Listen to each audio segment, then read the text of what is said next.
Well,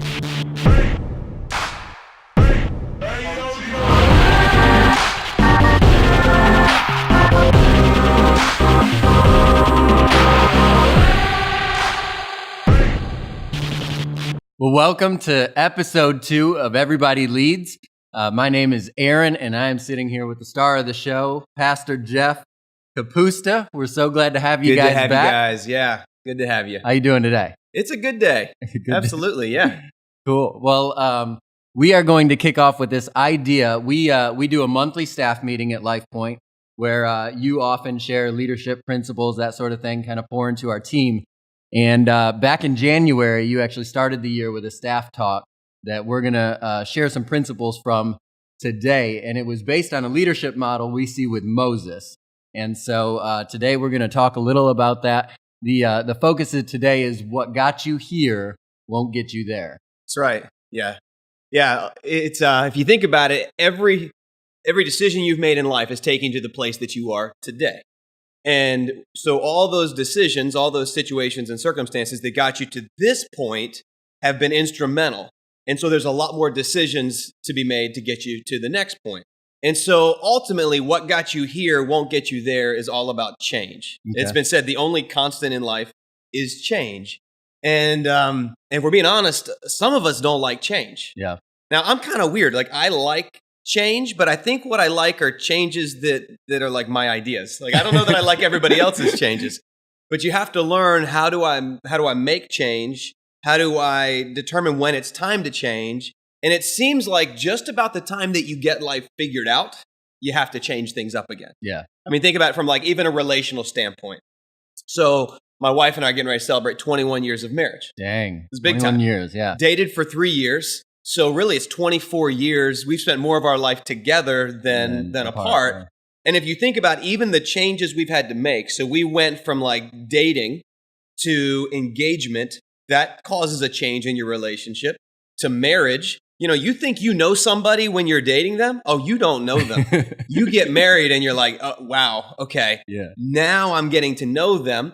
But then you have kids, like you introduce a kid in the mix, and all of a sudden, like everything you thought you knew about marriage just changed. Yeah. Then you throw multiple kids in the mix, and even like everything you thought you knew about parenting has changed. You're like, parenting one kid is not easy, but you start going to 2, it changes the game. Then you go to 3, you got to go to zone defense, and then your kids become teenagers. And if you parent in the teenage stage, the same way you parent in the newborn infant stage, you're going to miss it completely. You have to make changes. And so that's really what this idea is about, that everything you did to get you here is not going to be successful in getting you to the next stage or phase of life. Yeah, it's kind of that old saying, if you only do what you've always done, then you'll continue to be what you've always been. And so there won't be any... Yeah. And so the same is true with leadership. Every new season requires a new change. And so the idea with Moses is simply this. I always love Moses. That, you know, it seems like when we read the Bible, we find people that we connect with. Yeah. I dig Moses because Moses never signed up to be a leader. Yeah. You know, Moses was like running from God. Interesting childhood. You can read about it in the book of Exodus. But he's running from God, and God still gets his attention, which there's just a whole principle in that. Like, you can run from God, but you can't run away from God altogether. Like, he will still pursue you. He loves you. God calls Moses to be a leader. Moses is like, no way, I'm not a leader. Yeah. And I've always liked that because I never saw myself in the position that I'm in today. I was like, I'm never going to be a pastor. This isn't what I want to do. And so I feel like God kind of snuck up on me with that, much like he snuck up on Moses. So Moses, reluctantly steps into this leadership position. Yeah. And if you go to Exodus chapter 18, he's been leading the nation of Israel. They've been a slave nation. He's leading them to a place of freedom. However, they're stubborn. He's still learning how to lead. They're on this like 40-year detour, which has just got to be miserable. Yeah. And they're seeing God do some amazing things. I mean, like they're hungry and God provides manna from heaven. That's pretty miraculous. Yeah. They're thirsty and God provides water from the rock. And so if I'm Moses, I'm kind of like, this leadership thing, I'm actually pretty good at it. And so when we get to Exodus chapter 18, we see that Moses is serving as a judge for the people. And strangely enough, his father-in-law's in town.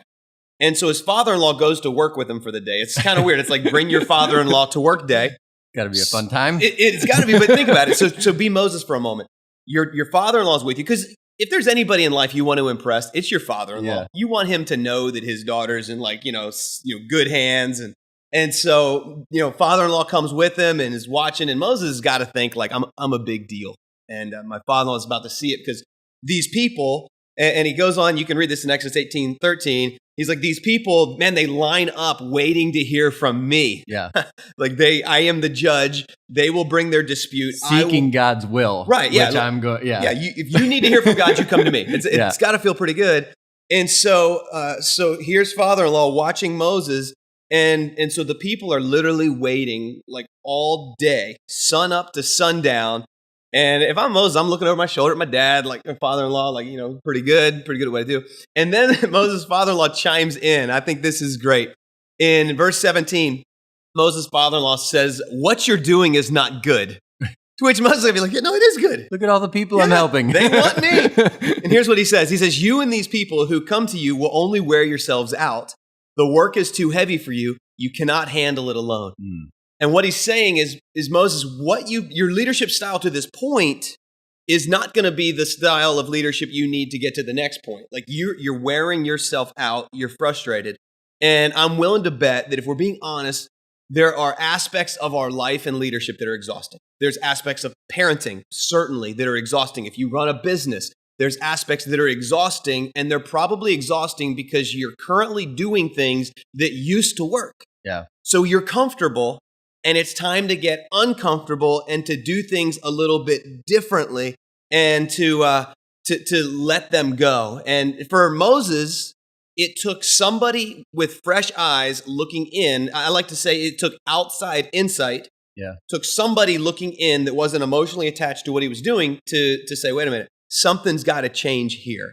That what got you here won't get you there. Yeah. Didn't take him even very long to survey the scene. Came in one day of operation. And he's like, this needs to change. Absolutely. And you got to wonder, why didn't Moses see it?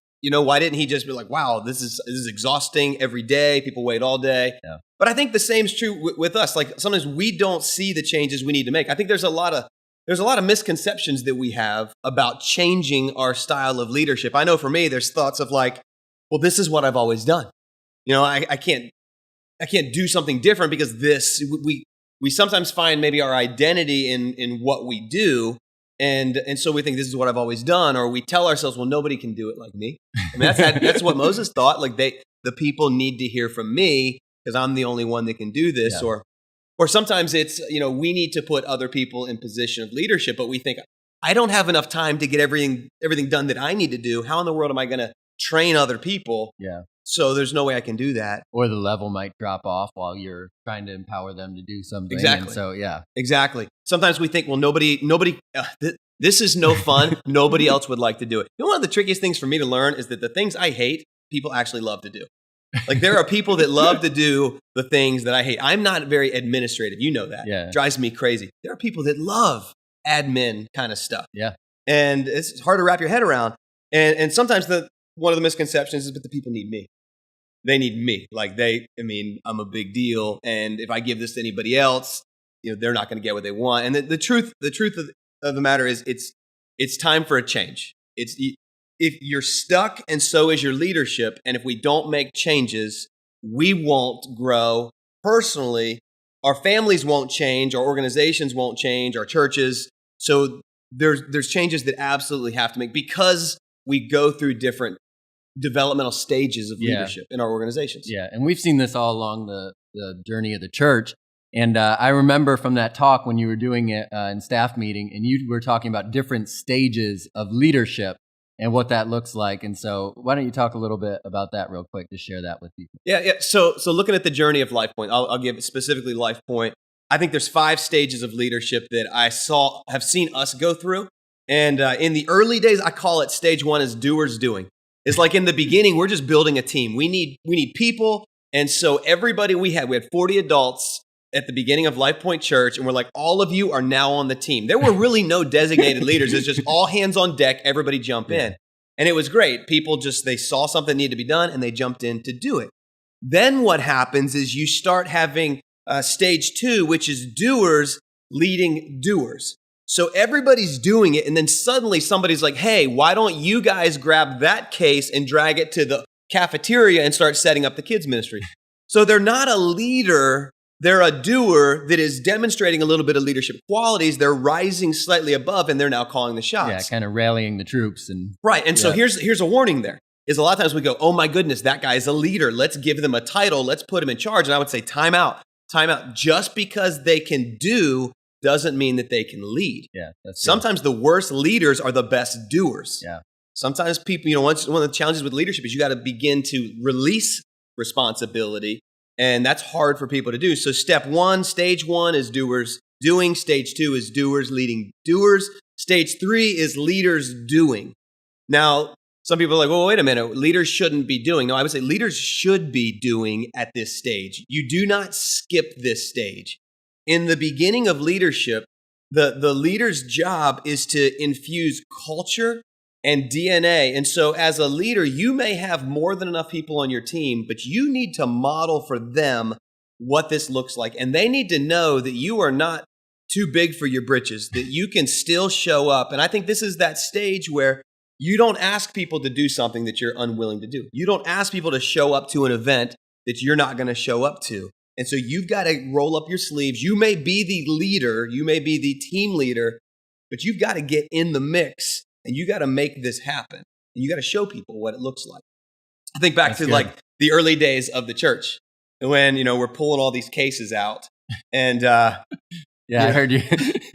You have a little incident with that. Well, funny story. There? So I would show up with our setup and tear down team in the beginning. I would ride in, we'd pull trailers, and I would help unload the trailers and help set up and tear down. And all of that was going great until one Sunday I was pulling a case out of the trailer, and it had all of our sound gear. So it had the speakers, the subs. I mean, it was heavy. And in my haste to get the case unloaded, I clipped a corner of the curb and the case started to fall over. Oh, no. Well, I know how much money is in that case. I'm like, we can't, that's like more money than we can't replace it. So I jumped in front of the case, and this was pre-CrossFit. So nowadays it'd be no problem. I jump in and I try to stand this thing back up, and instead it just pins me. I am stuck on the ground and I'm pinned under the case. And about that time, Pastor Daryl, our executive, comes out and he's like, are you okay? And he gets this thing off me, and my knee was kind of tweaked. My pride was hurt. And that was the day they finally said, hey, listen, how about you don't help with setup and tear down anymore? Yeah. Can't preach today. Yeah, case got him. Of course, had I known that's what it took to get out of setup and tear down, I would have let a case fall on me earlier. But fact of the matter is, I wanted to be involved in that stage. I wanted to be a part of the team. And so there's a stage where leaders need to be hands-on in the mix, doing it. Then stage 4 is leaders leading doers. So the idea here would be like a team leader rallying their team, giving responsibilities, talking through the vision, giving information, and then sending the team out to execute the play. Yeah. So that's a leader leading doers. And then stage 5, and this would ultimately be a well-developed organization, is leaders leading leaders. And so you start having a leader that can operate at the 30,000-foot level that is giving insight to leaders that are now sending their teams out. And in that, you're able to now start looking way down the road to figure out, how do we anticipate the next leadership challenge? That's good. And so that's the development of the 5 stages that we have to walk through. Yeah, and those are the type of leaders that everyone wants. Right? Exactly. Leaders capable of leading other leaders. So. Right. I think of it like this. If you started a business, it begins as like a mom and pop shop. It's a little corner store. You're there. You unlock the door. You set up the register. You check out customers. It is you. And then you start hiring employees, and it becomes a small business. And so you may still unlock, but the employees are now interacting with the customers. Yeah. And then at some point you have a manager, and the manager unlocks, but you're still very hands-on. And then it grows to a larger business, and then it becomes franchise. And you have to change the way that you lead with every stage of development. Yeah, that's good. Yeah. So going back to Moses for a minute. Mm-hmm. So Moses' father-in-law's with him, and he's like, bro, this is not working. This is not good. And verse 24 says Moses listened to his father-in-law, and he did everything he said. That's big, all right? Sometimes as leaders, we have a hard time receiving insight and correction. Sure. We want to be like, oh, but you don't understand. you don't see it the way I see it. Yeah, well, he listened, and he applied. And verse 25 says he chose capable men from all Israel, and he made them leaders. All right, I think that's a key point. he made them leaders of the people, officials over thousands, hundreds, fifties, and tens. Okay. So here's what I want to point out. So he chose capable people. So you can't just all right, I need to step into a new stage of leadership, so I'm just going to give stuff away. You do this. Right. You can't just dump stuff on people. Yeah. You've got to make sure that you choose capable people. All right. They need to show a little bit of skill, some propensity to grow. And so he chose capable people, but then he made them leaders.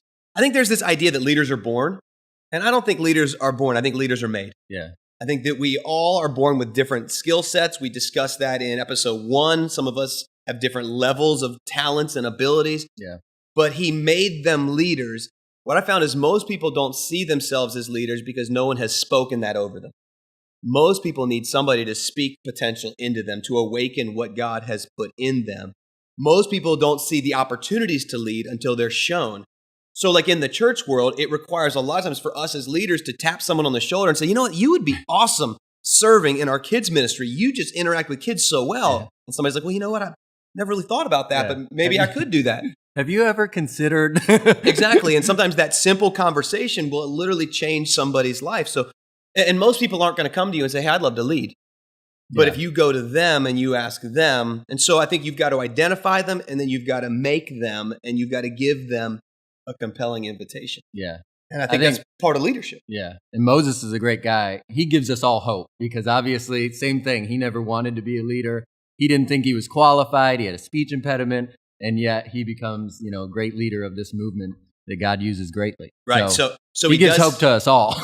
Well, and I think what's interesting is he said, his father-in-law was like, hey, you're going to put some people are going to be leaders of thousands, some hundreds, some fifties, and some tens. Yeah.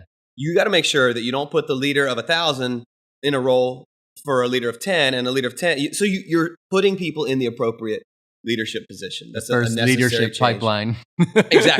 Exactly.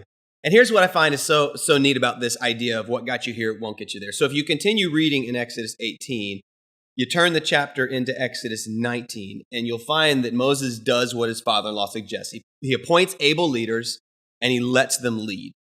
He lets them lead. He doesn't keep micromanaging them, telling them how to do what they got to do. You got to let people lead. And you ever heard the saying, you have to give up to go up? Yeah. Well, I don't know where that originates from, but for me, it goes to this story. And so here's what happens. In chapter 19, Moses goes up Mount Sinai. And I believe he goes up Mount Sinai because he finally has time to do something else. Like when you give away leadership, you now have more bandwidth. Yeah, frees yourself up. Yep. So he goes up Mount Sinai, and in Mount Sinai is where he receives the 10 commandments from God. And so here he is in Exodus 20 getting these 10 commandments from God. So he gives up all this control, and now he can go up into the next stage of leadership and to be able to spend time face to face with God. And for some of us, the thing that is limiting us is that we won't give up. And if we don't give up, we'll never get to go up. And great illustration, yeah. So for me, the two questions that kind of come off of this, and two questions for folks to think about that I've had to wrestle through is, one, what do you need to stop doing? So if I'm going to make some changes, what is it I need to stop doing? Yeah. So it might be a responsibility that you have been carrying that you no longer need to carry. Maybe it's a process that no longer works. What worked at 200 people will not work at 1,000 people. The way we interact as a family when our kids are in grade school is not the same as how you interact as a family when your kids are in high school and they've got their license and they're hanging out all the time. You have to make changes. Okay. And let me stop you right there. So how have you seen this work for you in leading Lifepoint Church? What things had to change in the beginning? Obviously pulling cases, but are there other things, other examples of things that you could no longer do because your style of leadership had to change? Yeah, yes. And I'll be the first to say these aren't easy to do. So in the early days, I can remember where literally every request to hang out, I could say yes. Comes to the pastor. Yeah. Well, I mean, people would say, let's grab lunch. Absolutely. Can you do coffee? Absolutely. We're watching a movie and eating popcorn. Would you come over? Absolutely. And that was awesome when there was 40 to 100 people in the church.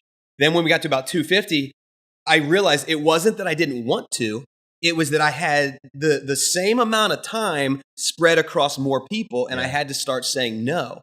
And that was one of the most painful things, because what happened is people would say, we just don't get together anymore. I'm like, man, it's not that I don't want to. It's that I physically can't. Yeah. I'm getting together with tons of people now. Yeah. So here's something that happens. And as you begin to go through these leadership stages, don't be surprised when people say, you've changed. You've changed. Take that as a compliment. Because I think when people say it, they're saying you're not as accessible as you used to be. And that does sting a little bit. But the reality was when I had to start saying no, it was because I had said yes to some things that, in my opinion, were a higher priority. Yeah. I became a little league coach for my kids. So I've practiced several days a week.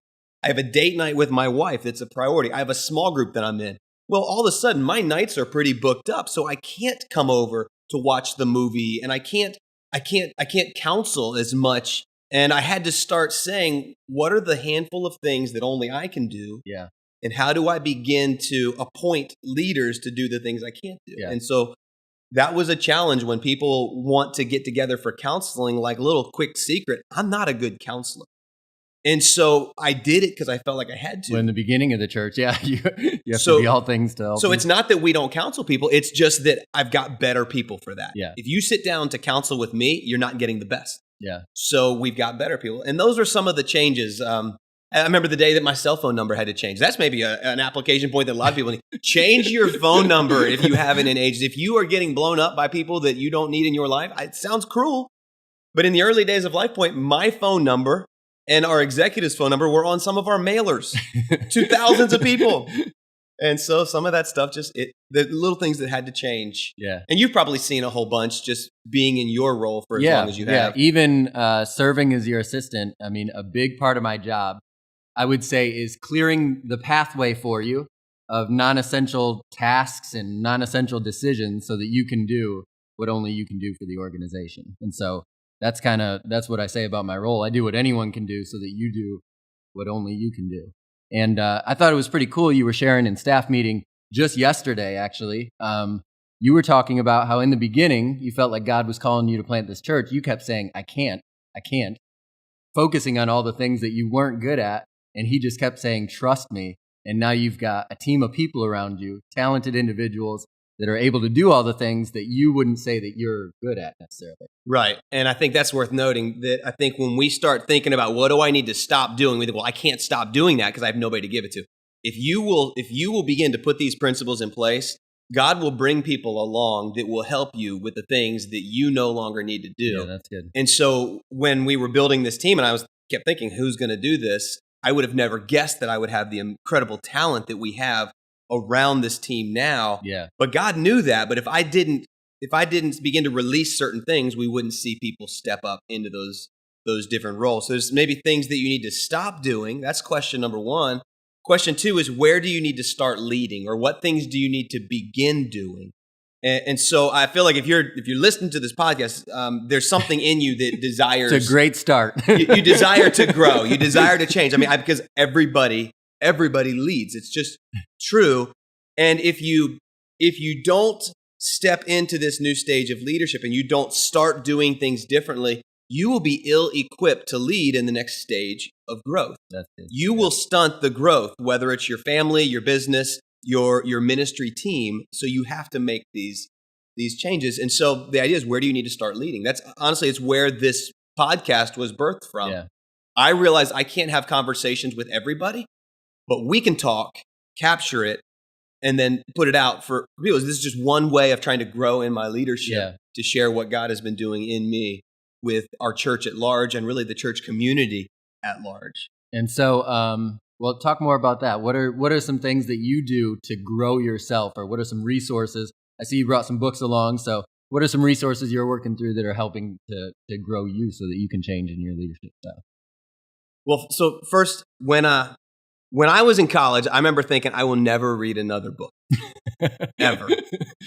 And so as I've gotten into ministry and pastoring, it's amazing the kind of things that you just continue doing.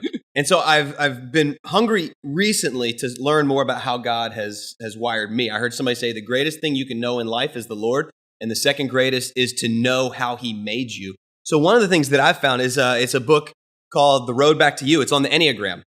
People talked about the Enneagram like years ago, and I just shut them out. I was like, that sounds like cultish or something. That's like the pentagram. I don't need that in my life. But the reality is it's about your personality type and the way you're wired. And when I started reading this, I felt like someone crawled inside my soul and began to just expose secrets of things I thought, but I've never told anybody. And it's caused me to help understanding how I function. And I can see, the way my wife, the way my team. And so that's a incredible resource that's just helping grow my leadership. And then, funny enough, the other day I was sitting in my office and I saw this book on my shelf. I was like, what is that book? I've never seen it before. I have no clue where this book came from. It's called Far From Home. I honestly don't know. It belonged to somebody else. It's got highlighting. It's got handwriting, but there's no name. And it says we took the book jacket off so it would look cooler sitting on the shelf. Yeah, it definitely makes me look smarter. But the subtitle is The Soul's Search for Intimacy with God. And I can get so disciplined in my time with God that I can turn it into a to-do list, a checklist. And I thought, you know what, I want that. I want that intimacy and I want that freshness. And this is about kind of returning to that intimacy. And it's been a great book. Again, if you left this in my office, thank you for it. I really have no idea where it came from. But those are just two resources recently that I have been taking in. And there's a bunch of podcasts and other things. I mean, there's so many leadership resources out there. It's a matter of grabbing one, listening to it and applying it. And so I think of it like this. Proverbs chapter 4, verse 7 says, the beginning of wisdom is this, get wisdom. Yeah. Get wisdom. And then it says, though it costs all you have, get understanding. And if you find yourself in a season that you don't know what to do, you got to get wisdom. And that might be a conversation with somebody. Like, resources are good, but relationships are better. Oh, that's good. Find somebody that can walk you through. That's why small groups, being around other people, being in a leadership structure, our leadership pipeline at Lifepoint, it's about getting around people that can invest in you. Because if nobody's pouring in you, you have nothing to pour out into other people. So you've got to be able to receive. And so as we do that, I think we continue to grow. We'll find ourselves stretched. We'll find ourselves trying new things, dreaming new things, stepping into new stages, taking bigger risks. And then we're going to find ourselves saying, how in the world did I get here? It was one change after another. Yeah. So again, those two questions are, what do you need to stop doing? And where do you need to start leading? So for instance, maybe you recognize an area of deficiency in your organization and you need to step back into that and lead. Maybe it's in your family.